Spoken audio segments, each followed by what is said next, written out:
First, Governor Greg Abbott wants to break what he calls a monopoly over Austin's power.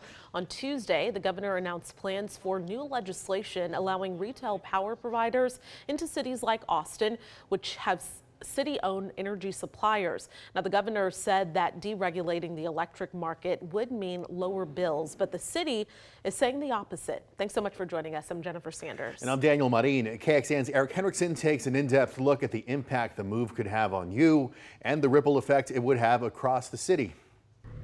There are more than 5 million Texans who are served by municipal-owned utilities that operate as monopolies. Part of a new push for affordability. They lock Texans into whatever rate they decide. The governor's plan allowing retail utility providers into cities like Austin and San Antonio. Right now, cities are allowed to have monopolies on providing electricity.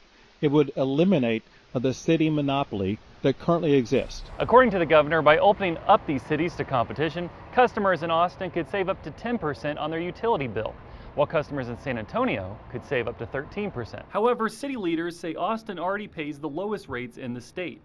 Matt Mitchell with Austin Energy told KXAN that forcing Austin Energy to deregulate would sharply increase costs for customers and deeply impact the benefits we provide to the community we serve. They have to be competitive, and they can still exist. They can still be a competitor in the marketplace. Another hurdle, a significant amount of Austin Energy's revenue is channeled back into the city's budget. San Antonio's provider does the same. Some money that was used in that fund was used for Zumba classes.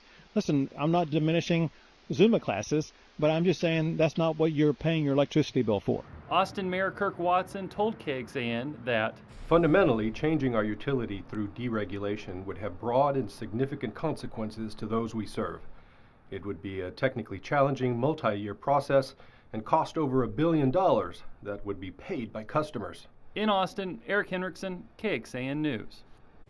And for some insight, according to CPS Energy, San Antonio's power provider, as of February of 2024, people there were paying an average of $181 a month on their electric and gas bills combined. People in Austin were paying about $195, and people in El Paso were paying more than $200, and residents in Dallas more than $214 on average.